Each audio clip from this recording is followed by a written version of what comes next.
ओम। आज का प्रातः क्लास है 5 जुलाई 1968।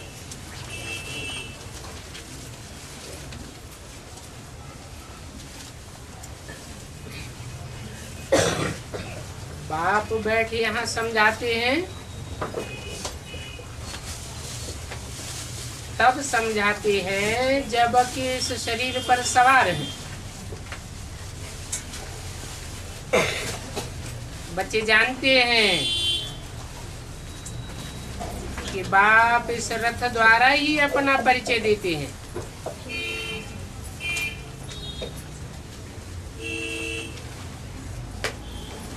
और षष्ठी चक्र का ज्ञान भी देते हैं। तुम यहाँ बैठे हो, देखते हो रथ पर बाप विराजमान है।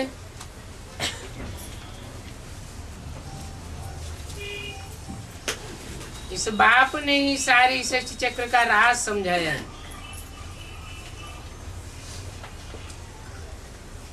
और ये बाप सन्मुख बैठे हैं।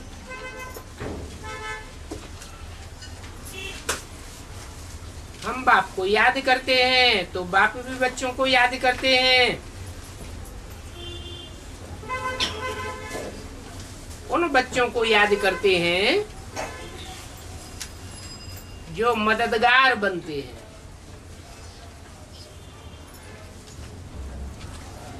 अच्छा, अभी तो बाप सन्मुख है,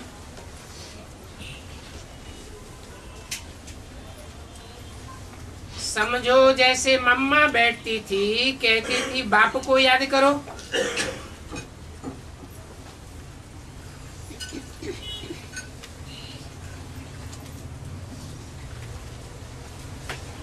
भाई भी बैठते हैं, भाई बहन को अर्थात फीमेल के रूप में बैठा हुआ देखते हैं। तो तुम बच्चे किस प्रकार याद करते हो? किसको याद करते हो और कैसे याद करते हो? बुद्धि कहाँ जाती है? तुम्हारी बुद्धि ऊपर चली जाती है या जिस रथ में शिव बाबा आते हैं उनको याद करते हो, या कि समझते हो कि बाबा परम धाम में रहते हैं और अभी इस रथ पर आने वाले हैं? क्या समझते हो? उस समय तुम्हारी बुद्धि में क्या क्या आता है? क्या क्या याद करते हो? अनुभव बताओ। अथवा अपने घर में जाते हो तो कैसे याद करते हो? बाप को याद करते हो तो बाबा को ऊपर में याद करते हो या इस रथ में याद करते हो? इस रथ में याद करते हो, गोया बाप दादा को याद करते हो?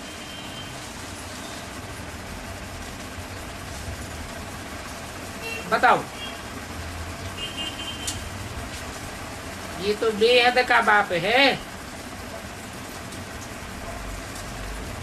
और ये तो यहाँ बैठे भी सारे विश्व को याद करते हैं।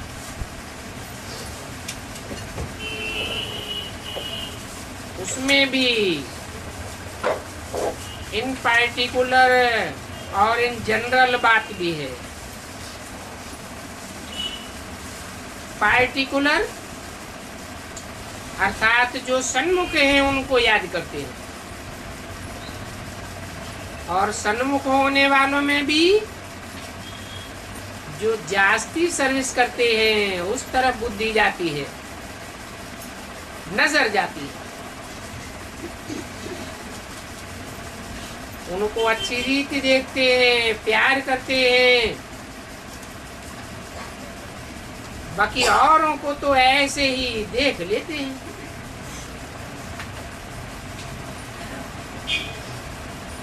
बहुत बच्चे हैं जिनकी यहाँ बैठे भी बुद्धि और तरफ चली जाती है।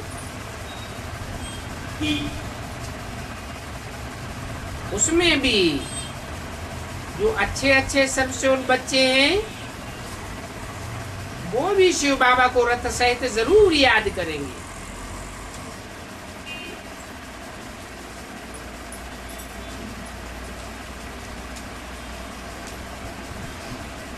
अच्छे अच्छे हैं तो कैसे याद करेंगे? रथ सहित याद करेंगे। रथ बिगड़ तो याद कर ही नहीं सकते।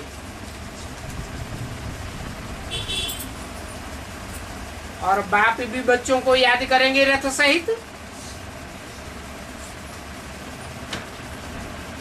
फलाने की आत्मा बहुत अच्छी सर्विस करती है।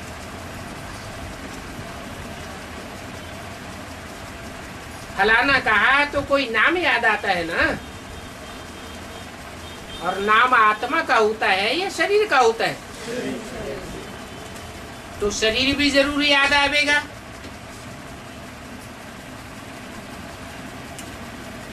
वो बच्चे भी बाप को याद करके बाप के लिए सर्विस करते हैं। इसलिए बाप भी कहते हैं कि बच्चे नंबरवार पुरुषार्थ अनुसार हैं।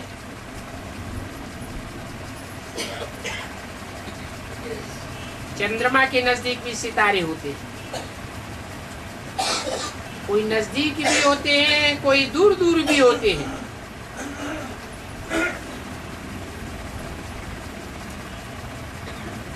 भी क्यों लगा दिया है? चंद्रमा के भी क्यों लगा दिया? हाँ, कोई बच्चे ज्ञान सूर्य के भी नजदीक हैं और कोई बच्चे चंद्रमा के भी नजदीक हैं, कोई दूर होते हैं। उनमें भी बल कोई कितना भी दूर हो फिर भी याद तो जरूर आवेगा।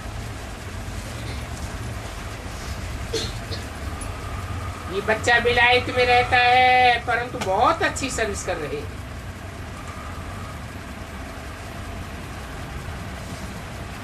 फलाने की आत्मा गावड़े में अच्छी सर्विस कर रही है। तो जो जैसी सर्विस करते हैं,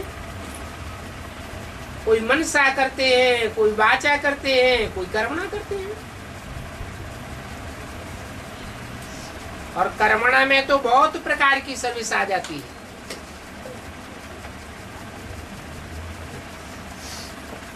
स्थूल तन की, धन की,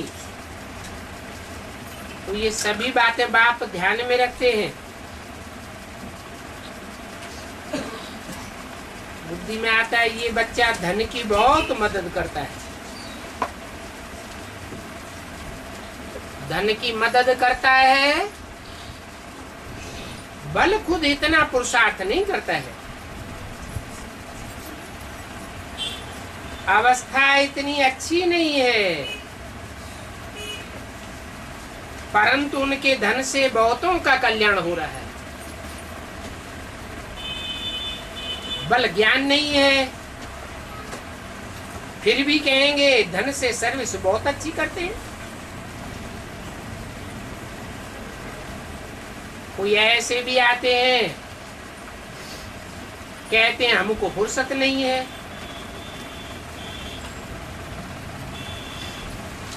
बाकी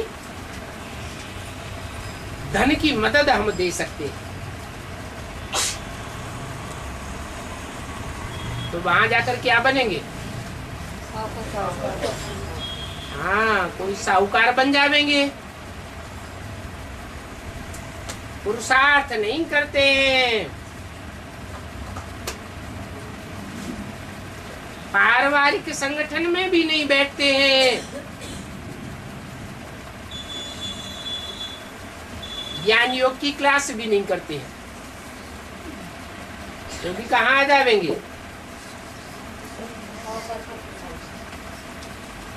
तो भी साहूकारी प्रजा में आ जाएंगे।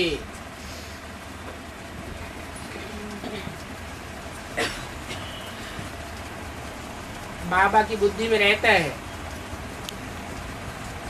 कि इनके धन से फिर बाबा यूनिवर्सिटी खोलेगा, और क्या करेंगे, क्योंकि बाप तो नॉलेजफुल है ना, और नॉलेज पवित्रता के लिए भी देते हैं।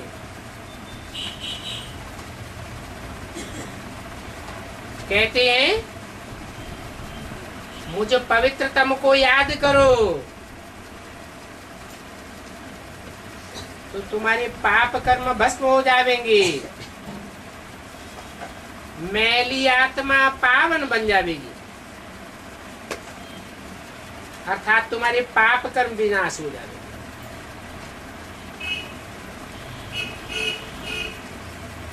बाप अभी तो यहाँ का रहवासी है ना,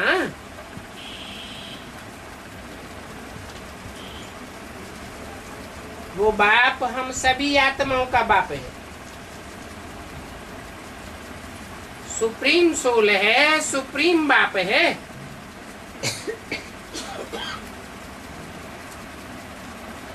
तो उनको ही याद करना है, उनको कह करके दूर क्यों कह दिया?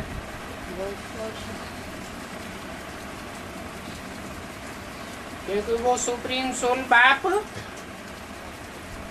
जिस समय वाणी चल रही थी उस समय बाप के रूप में पार्ट नहीं बजाए रहा था,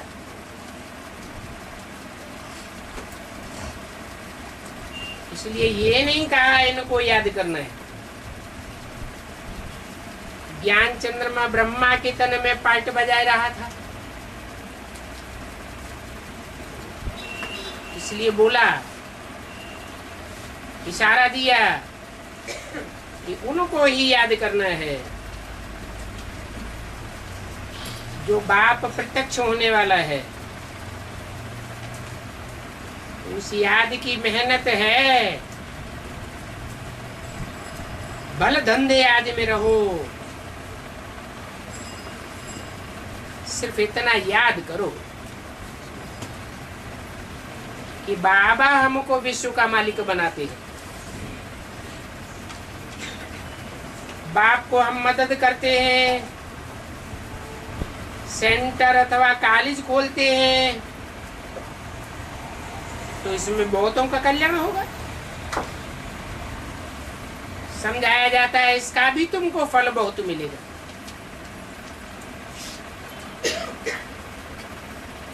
यहाँ भी क्यों लगाई दिया?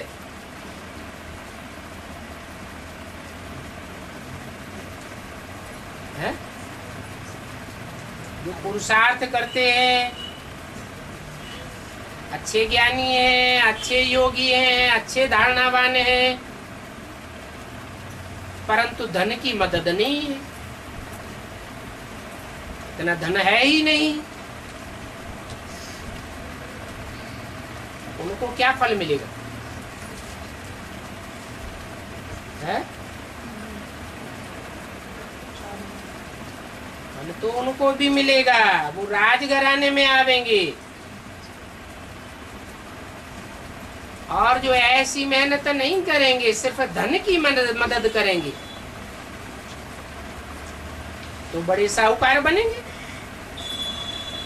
क्योंकि बहुतों का कल्याण तो करते हैं ना। तो इसको कहा जाता है तन से, मन से, धन से, अथवा मनसा वाचा कर्मणा सर्विस करना। तो बाप बच्चों से पूछते हैं कि कैसे बाप को याद करते हो? है?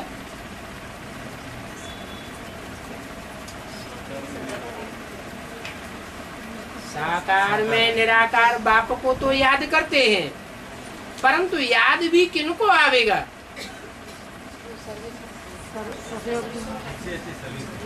जो अच्छे सर्व से बोले हैं, चाहे धन से मदद करते हैं, चाहे तन से मदद करते हैं, चाहे मनसा वाइब्रेशन की मदद करते हैं, वाचा से मदद करते हैं, कर्मेंद्रियों के कर्म से मदद करते हैं। बाप को मदद तो करते हैं, इस बात की मदद, वैश्यालय को शिवालय बनाने की मदद करते हैं।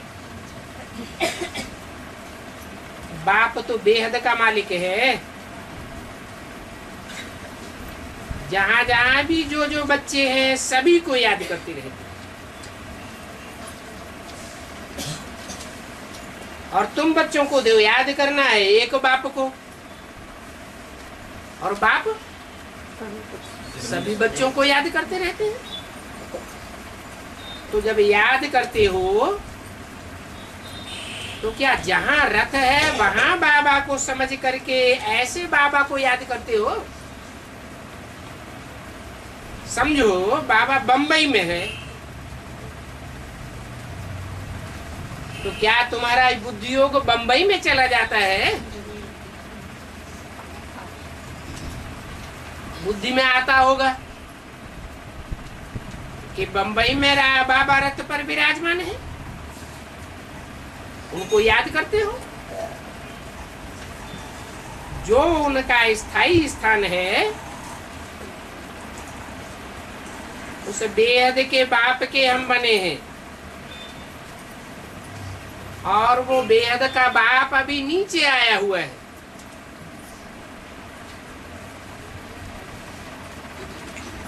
नीचे आया हुआ है टाकी दुनिया में, तो जरूर आवाज करेंगे मन मना भव।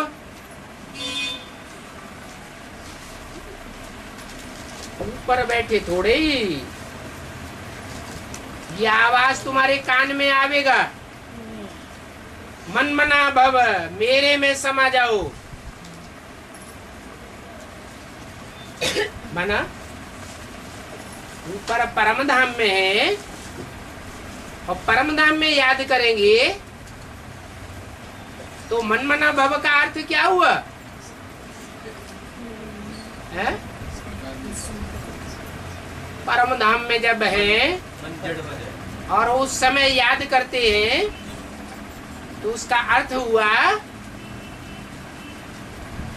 कि एक तो परम धाम में आत्मा जड़वत रहती है, वहां कोई हलन चलन नहीं होती, बोलचाल नहीं होती है। तो क्या जड़वत बनना है?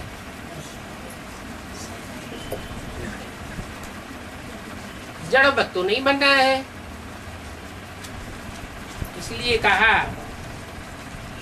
कि जब मैं यहाँ आता हूँ तो कोई रथ में आता हूँ, आवाज करता हूँ, बोलते चालते को चैतन्य कहा जाता है। नहीं तो भक्ति मार्ग में जैसे याद करते हैं, इसको याद करते हैं, जड़ मूर्ति को याद करेंगे, लिंग को याद करेंगे, तो क्या बनते जाते हैं? पत्थर बुद्धि, जड़ बुद्धि बनते जाते हैं।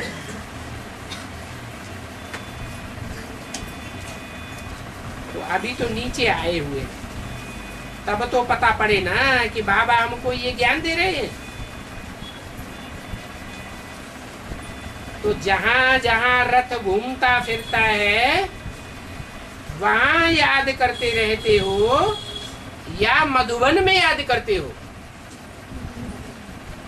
पूछा, कहाँ याद करते हो?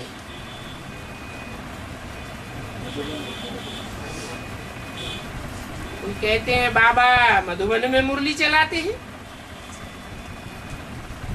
मधुबन के सिवाय और कहीं तो मुरली चलाते नहीं है।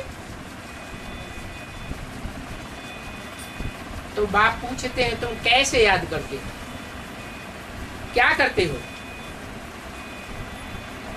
क्योंकि याद करने के लिए रथ तो जरूर याद आवेगा। तुम्हारी याद भी प्रवृत्ति मार्ग की है, निवृत्ति मार्ग की याद नहीं है, परंतु रथ याद आते ही बाप कहते हैं कि मुझे याद करो। ऐसे नहीं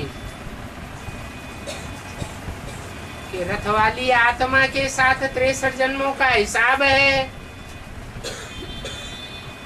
तो ऑटोमेटिक कौन याद आता रहेगा? रथ वाला ही याद आता रहेगा। तो ऐसे नहीं होना चाहिए कि रथ वाला ही याद आता रहे। जरूर पहले रथ याद आवेगा, फिर बुद्धि को मोल्ड करना है। क्या करना है? उस रथ में बाप को याद करो।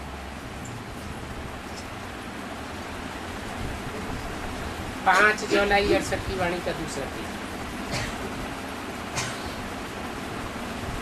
बाप भी तो बच्चों को याद करते हैं ना कि फलाने की आत्मा बहुत अच्छी सर्विस करती है,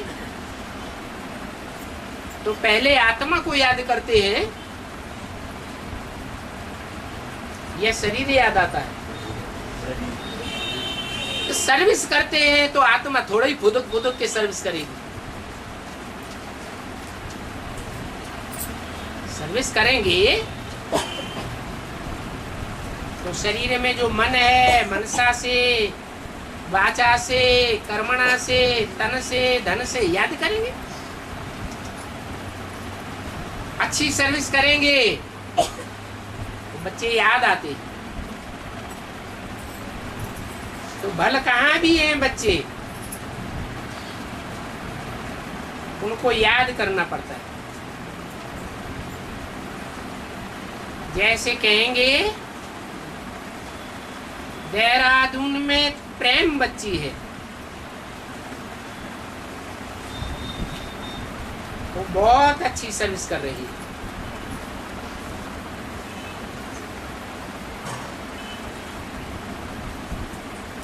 याद तो जरूर शरीर से ही करते होंगे ना। बाप बहुत क्लियर करके समझाते हैं।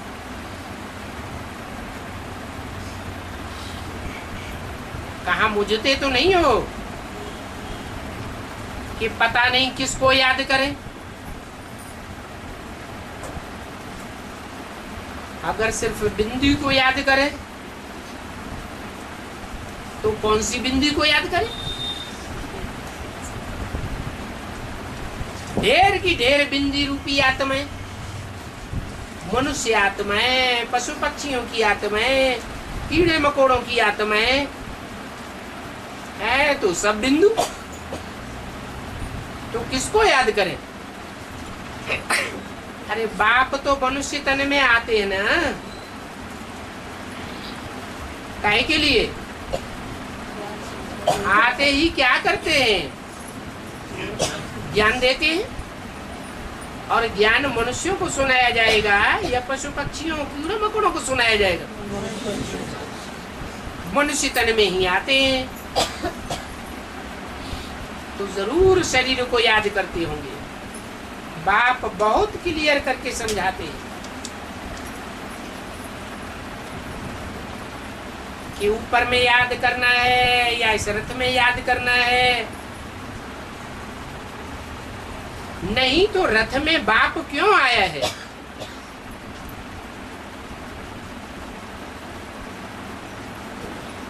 अभी तो नीचे है ना। दुनिया तो इन बातों को बिल्कुल नहीं जानती है। नहीं जानती है तो क्या करते रहते हैं? और सर्वव्यापी समझ लेते हैं। बुद्धि भटकती रहती है।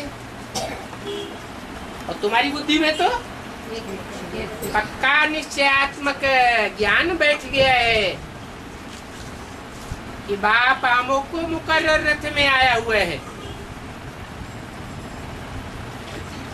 तो सर्वव्यापी की बात उड़ जाती है। तो दुनिया वाले तो परमात्मा को सर्वव्यापी कहते हैं ना। फिर कह देते हैं कच्छ अवतार, मत्स्य अवतार, परशुराम अवतार, ऐसे ऐसे नाम रख करके उनके चित्र बनाई देती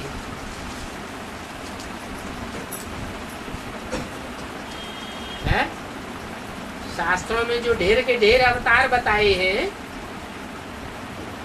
मनुष्यों के भी, जानवरों के भी, और नाम भी रखे, तो वो नाम किस आधार पर रखे? आया तो मनुष्य तन में ही है, परंतु जिस मनुष्य तन में आते हैं वो सारी मनुष्य सृष्टि का बीज है, जिसके लिए कहते हैं कि दुनिया की ऐसी कोई बात नहीं जो तेरे पर लागू न होती हो।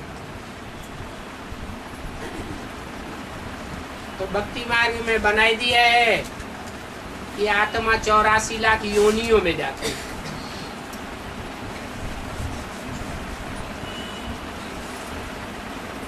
अब ये भी नहीं जानते कि आत्मा किसको कहा जाता है।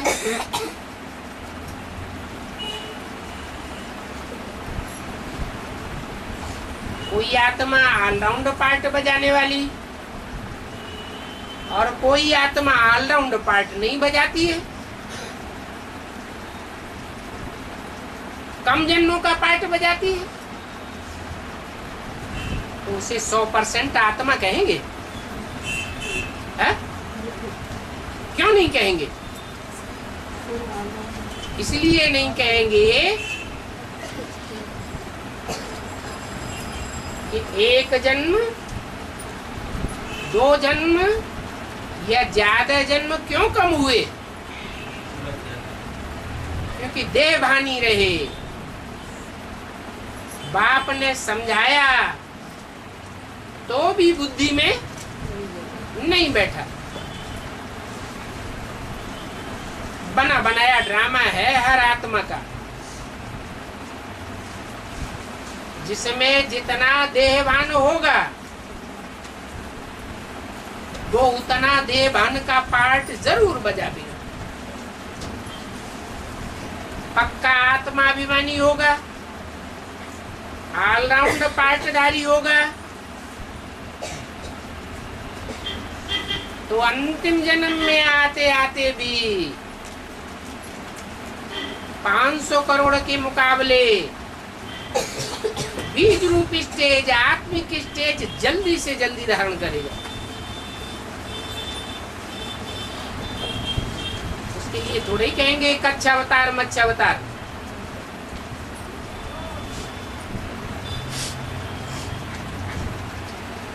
तो शास्त्रों में ऐसे ऐसे बहुत नाम रख दिए। बात समझाते हैं, वो सभी भक्ति मार्ग की रंग बातें हैं।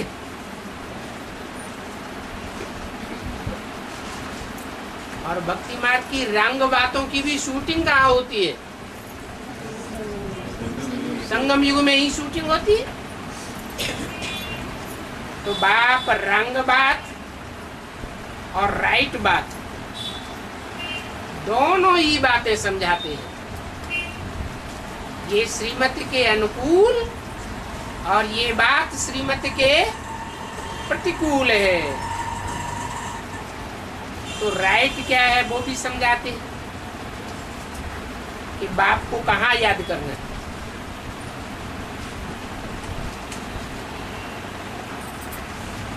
बाप तो यहाँ रथ पर है ना।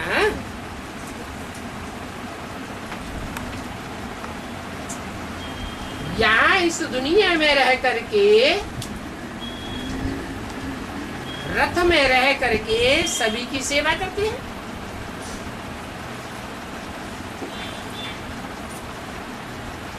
बच्चों द्वारा सेवा कराते हैं। बच्चे बतलाते भी हैं, आज बाबा हमको भक्तों के पास ले चलो। वो भक्त देवताओं की कैसे पूजा करते हैं वो भक्ति मार्ग में दिखाया गया है। पत्थर की मूर्ति बनाए, उनको श्रृंगार करके कितनी पूजा करते हैं।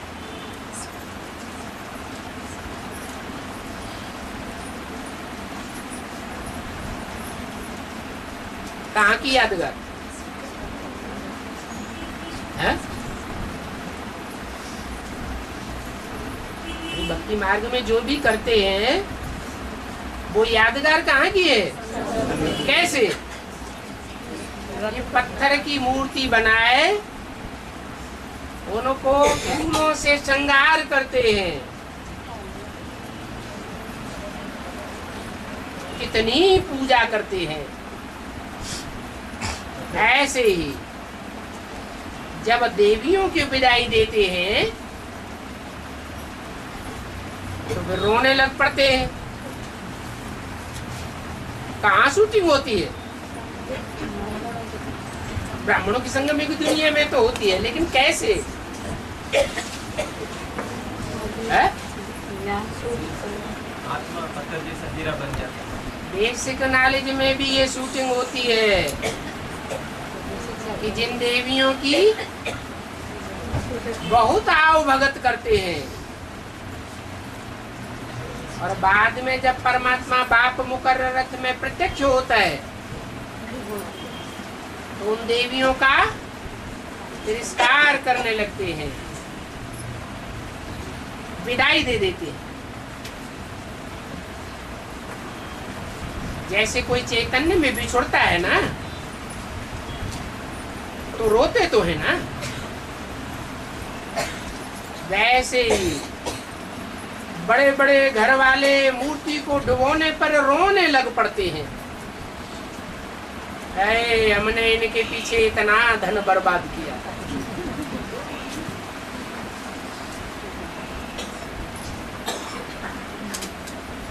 जैसे उनको डुबोते हैं, नहीं डूबते हैं क्या? डुबोने से नहीं डूबते हैं तो फिर लात मार करके डुबो देते हैं। कितना उनको श्रृंगारते, कितना खिलाते पिलाते पहनाते, ये सभी भक्ति मार्ग की भावना है। खर्च तो बहुत होता है ना, फिर जाकर के डुबो देते हैं। ऐसे नहीं कि हिंदुओं में ही ऐसे करते हैं, मुसलमानों में भी वो लोग कितने बड़े बड़े ताबूत बनाते हैं।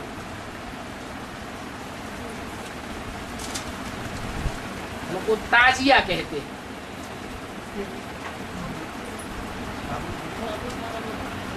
बांस में लगा करके बड़ा सा ताज बनाते हैं ना, लकड़ी में बना ताज। लकड़ी में इनको बहुत जिम्मेवारी मिली हुई है। सारी ब्राह्मणों की संगमयुगी दुनिया को पालना करने की ताजधारी जिम्मेवारी मिली हुई है। बड़े बड़े ताबूत बना करके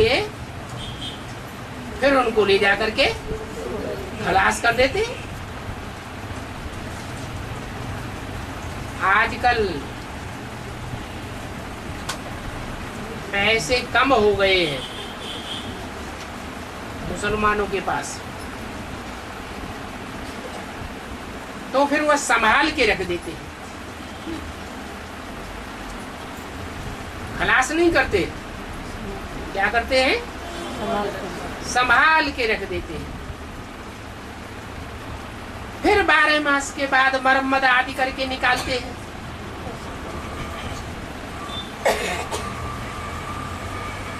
यूं तो मंदिरों में मूर्तियां स्थायी रखी हुई हैं, परंतु ये खास दिन पर बैठ देवियां बनाते हैं, उनको श्रृंगारते हैं, खिलाते हैं, पिलाते हैं, पहनाते हैं, फिर डुबो देते हैं। ये भक्ति मार्ग की बार बार वही बातें याद क्यों दिलाते हैं? है? हाँ, संगम युग में वही बातें बार बार रिपीट होती रहती है अज्ञानता के कारण।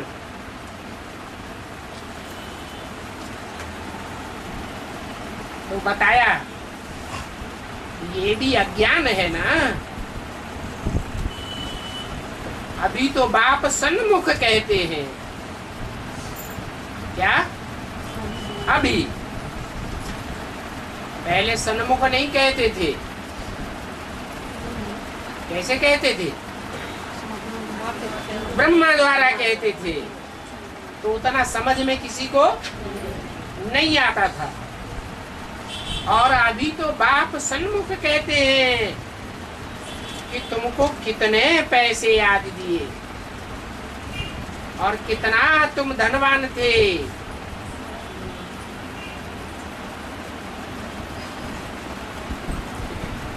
जब सन्मुख बाप आते हैं तो एडवांस में कितना धन देते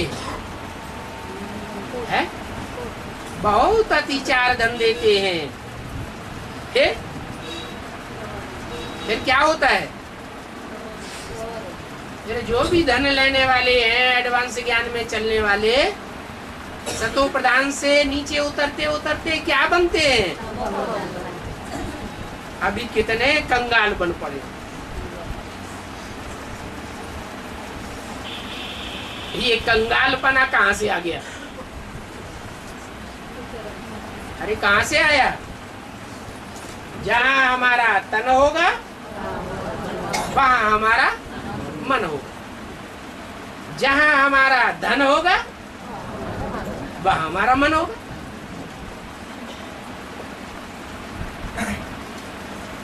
तो देवियों की पूजा की या कोई दादाजी की दादागिरी में चले, उनकी पूजा की। ये शरीर है तो जड़ मूर्तियां ना, तो शूटिंग हो जाती है। तो बाप ये सब बातें सन्मुख बैठ समझाते हैं।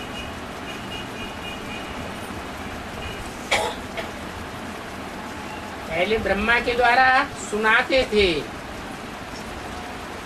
बच्चे सुनते थे लेकिन समझते नहीं थे, क्योंकि बाप सन्मुख टीचर के रूप में नहीं था। और अभी तो समझाते भी हैं। इनका रथ तो मुकर्रर है और इन द्वारा ही समझाते। इनका है कब की वाणी है? वाणी तो पुरानी है, जिस समय ब्रह्मा बाबा जीवित थे। तो कैसे ये बात लागू होती है कि इनका रथ तो मुकर्रर है? भविष्य में मुकर्रर रहेगा। शरीर छूट गया फिर भी मुकर्रर है। मुकर्रर है का मतलब कल पहले भी यही रथ था और अभी भी यही मुकर्रर रथ हुआ। फिर अगर इस कल्प में कहें, इसलिए इनका कहा, इसका नहीं कहा। क्या कहा? इनका माना राम और कृष्ण दोनों आत्माओं का। इन द्वारा ही समझाते हैं।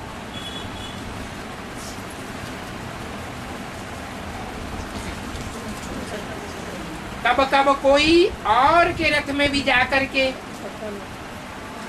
किस किस पॉइंट पर समझाता हूं,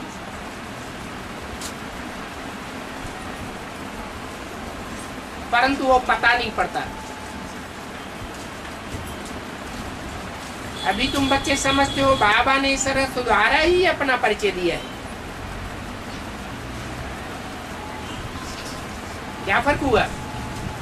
और बच्चों में समझाते तो हैं, लेकिन अंतर क्या बताया?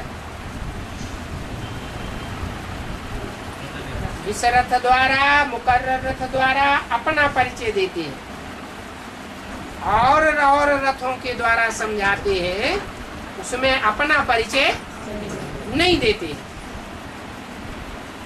मैं जब इस रथ में आता हूं तो मुझे कोटों में कोई पहचानती। कोटों माने करोड़ों।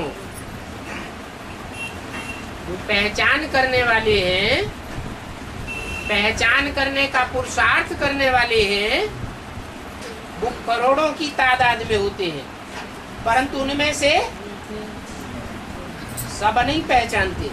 कोटों में से कोई ही निकलते, बाकी मुझे याद तो सभी करते हैं। भारतवासी खास याद करते हैं और दुनिया आम याद करती है,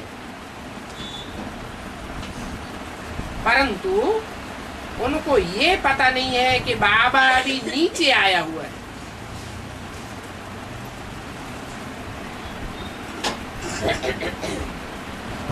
परम धाम की ऊंची स्टेज छोड़ करके नीचे की दुनिया में आया हुआ है।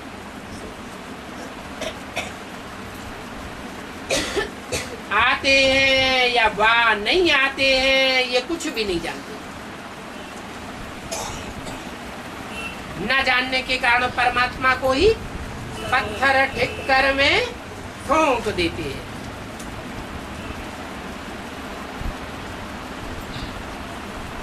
पत्थर में ठोंक देते हैं माना कैसे शूटिंग होती है? पत्थर बुद्धियों में भी समझ लेते हैं कि भगवान बाप आता है। ठिक्कर में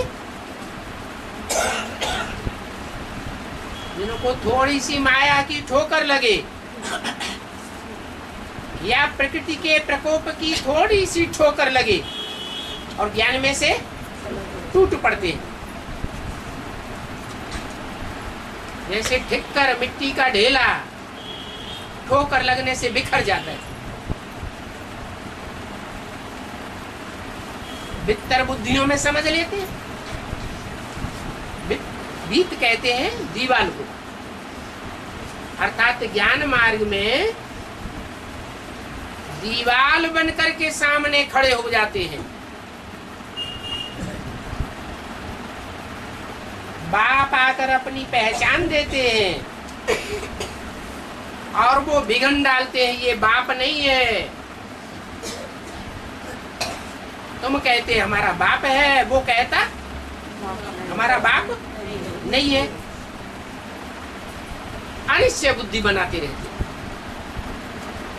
उनको कहते हैं बीत बुद्धि, बित्तर। ऐसों में भी भगवान को व्यापक समझ लेते हैं।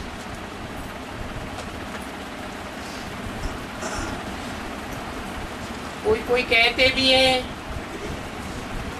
कि अल्लाह गार्डन स्थापन करते हैं।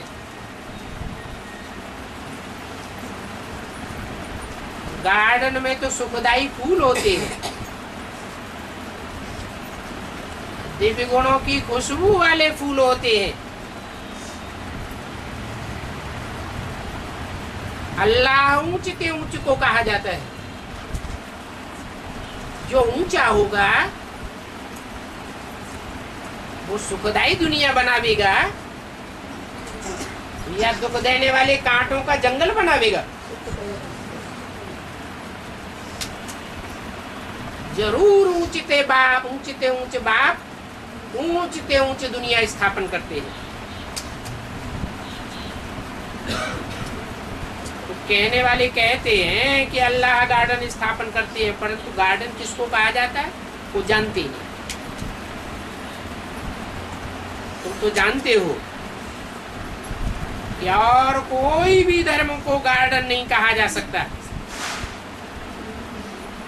सिर्फ आदि सनातन देवी देवता धर्म को ही अल्लाह का गार्डन कहा जा सकता है।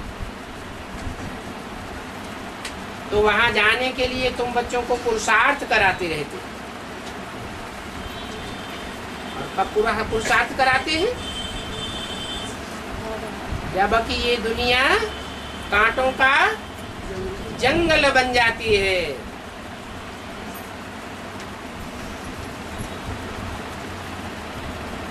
तो यहाँ रथ भी है और बाप भी है। तुम बाहर की दुनिया में जाते हो, वहां रहना पड़ता है, जानते हो कि वहां बाप का रथ तो है नहीं, तो तुम बच्चों को रथ भी जरूर याद करना पड़े।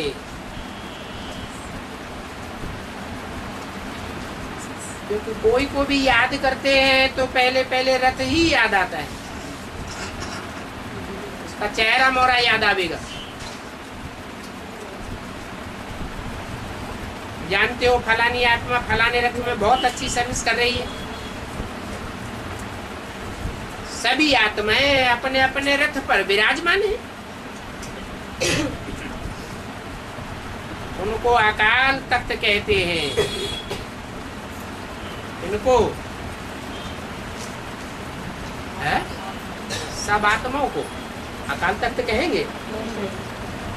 उनका तख्त अर्थात जहाँ आत्मा बैठती है भ्रुकुटी के मध्य में, वो कब खलास नहीं होगा, काल नहीं खाएगा, तो काल खा जाएगा। लेकिन जिस मुकर्रर रथ पर बाप विराजमान होते हैं तो अकाल मूर्त कहा जाता है। उसकी मूर्ति भी है, अमूर्त नहीं है, अकाल मूर्त है। और उस मूर्ति को काल नहीं खा सकता, इसलिए अकाल मूर्त कहा जाता है।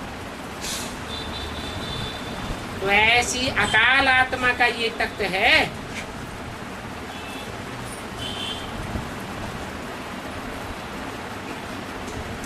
शरीर को तख्त कहा जाता है।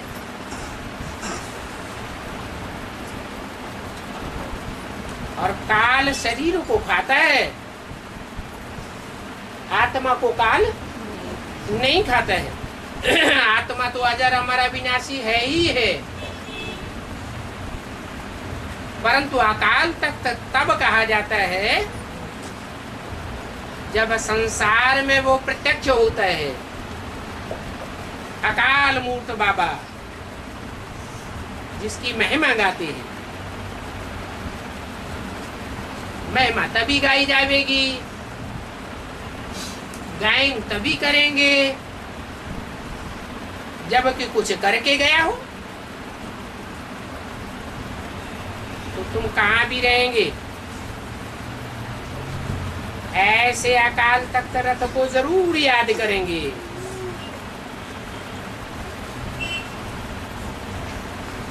रथ को भी याद करेंगे और बाप को भी याद करेंगे। ये भी तुम जानते हो इस रथ के फिर साकार में भी हम बच्चे हैं। कैसे? रथ के बच्चे कैसे? अरे सारी दुनिया का जरूर एक बाप होगा, और वो बाप ऐसा होना चाहिए जिसका कोई भी बाप न हो।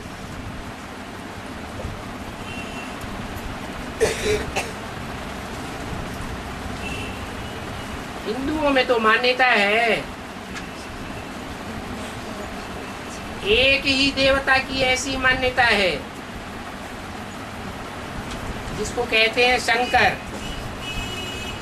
तो उसका कोई बाप नहीं होता। इसलिए फिर भक्ति मार्ग में भी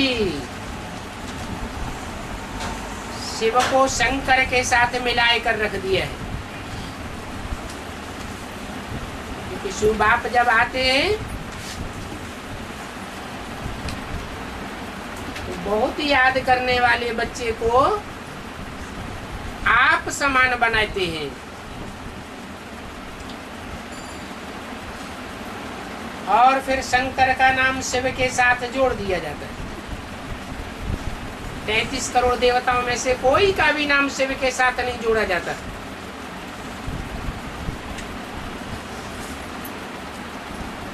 क्योंकि सारी मनुष्य सृष्टि उस एक साकार की बच्चे हैं।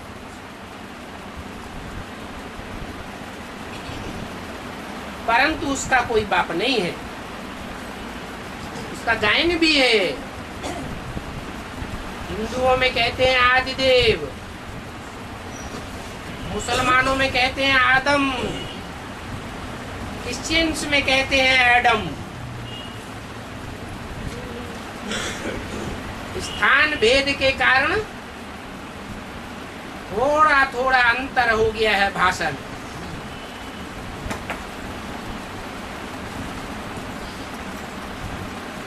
तो रथ को जरूर याद करना पड़ता है।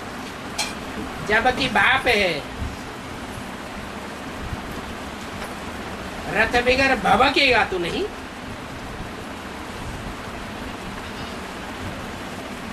जैसे कि बिना रथ के सोल भटकती है,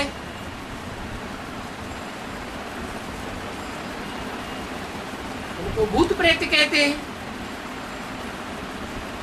परंतु बाप का तो मुकर्रर रथ है, वो कोई भूत प्रेत बनता नहीं है। फिर भी भूत प्रेतों को कंट्रोल करने वाला है। भूत प्रेतों की दुनिया को बस में करने वाला है। इसलिए भूतनाथ कहा जाता है। तो आत्मा खुद कहती है मेरा ये एक ही रथ है जिसमें मैं प्रवेश करता हूं। तुम आत्माएं पहले पहले छोटे रथ में प्रवेश करती हो, गर्भ में, और मैं गर्भ में नहीं आता हूं। मैं तो बड़े रथ में प्रवेश करता हूं। यहाँ तुम बच्चे आते हो, सन्मुख सुनते हो, बाहर में समझते होंगे कि बाबा की मुरली आवेगी, फिर हम सुनेंगे।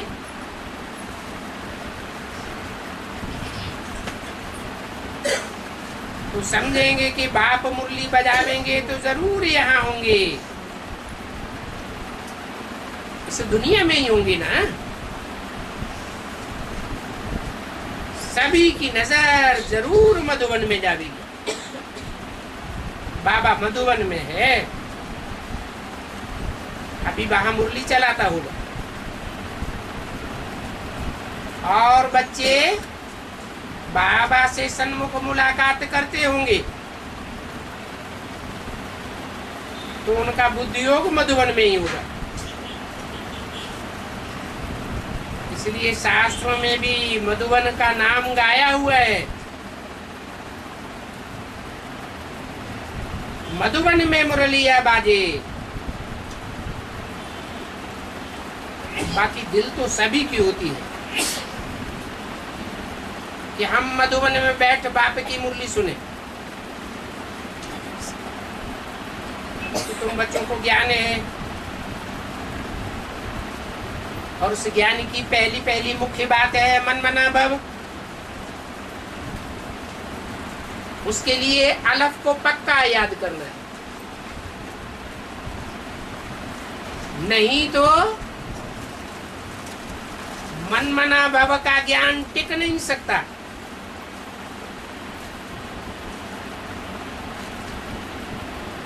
मुकर्रर रथ के द्वारा ही कहते हैं मन मना भव। मेरे मन में समा जा, नहीं तो सुप्रीम सोल बाप का मन होता है क्या? है? वो बुद्धिमानों की बुद्धि गाया हुआ है या उसका मन रूपी घोड़ा भटकने वाला है?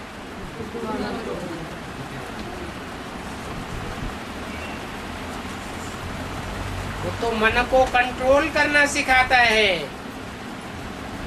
खुद सदैव अमन है, अमन चैन में शांति का सागर है, शांति धाम का रहने वाला है।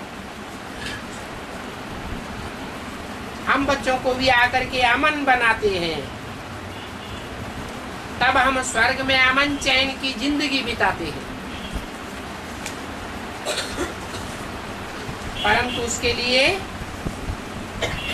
अलफ को पक्का पक्का याद करना है। पक्का क्यों कहा है? इसलिए कहा कि अगर अंश मात्र भी कंचापन होगा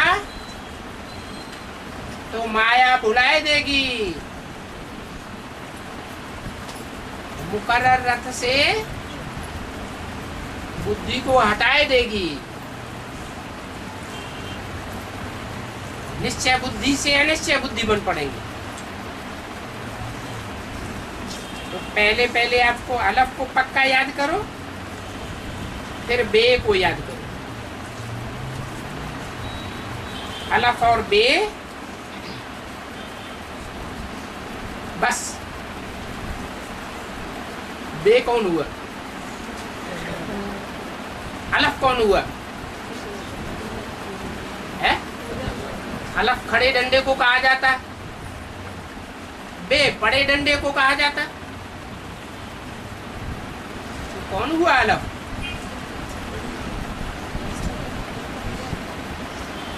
जब शिव बाप इस सृष्टि पर आते हैं तो जिस मुकर्रर रथ में आते हैं और बाप के रूप में प्रत्यक्ष होते हैं, उस समय से लेकर के अंत तक, जब तक इस पुरानी सृष्टि का विनाश हो, नई दुनिया की स्थापना हो, तब तक वो अलफ पुरुषार्थ में खड़ा रहता है।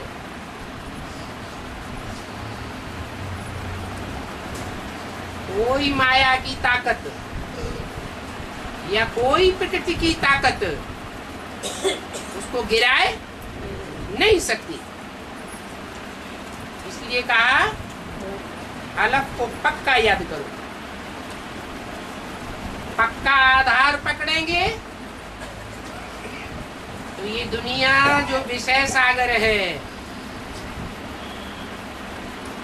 विषय बैतरणी नदी है, उसके पार जावेंगे।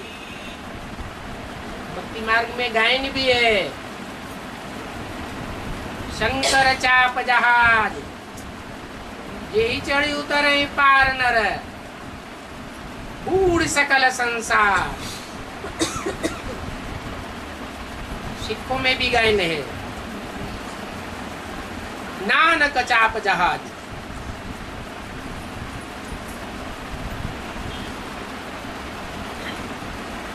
अब नानक तो कोई सदगुरु तो नहीं कहेंगे।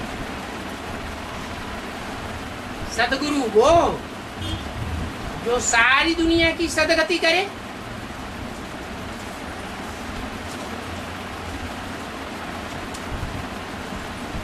नानक के आने के बाद तो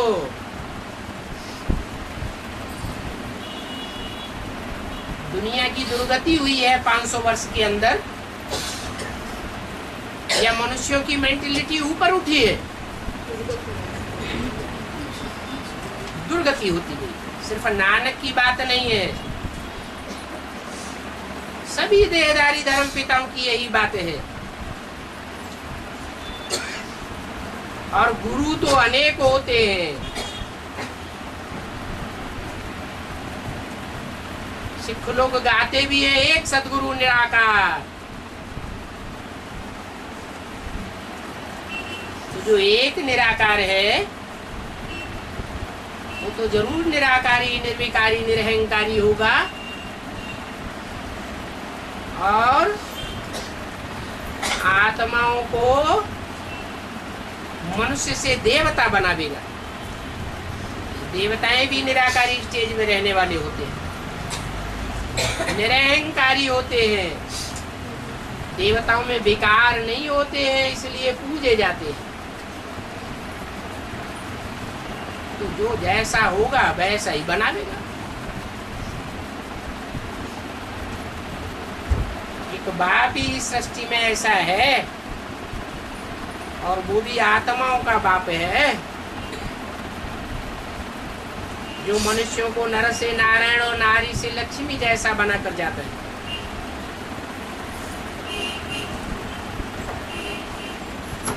तो अलफ और उसके बाद बे, बाकी पे टे ते से ढेर को याद करने की दरकार बिल्कुल नहीं।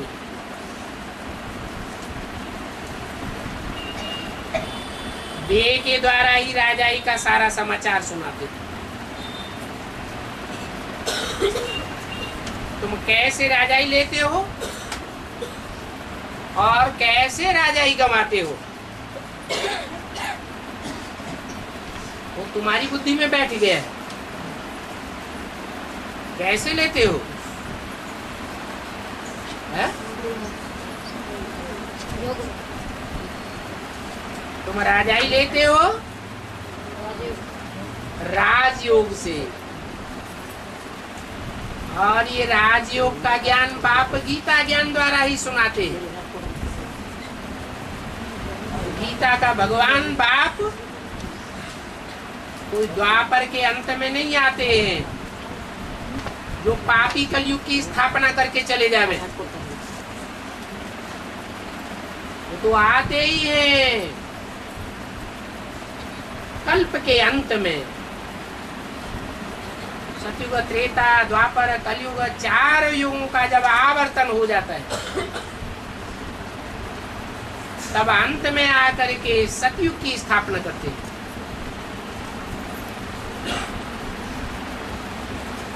अच्छा, ओम।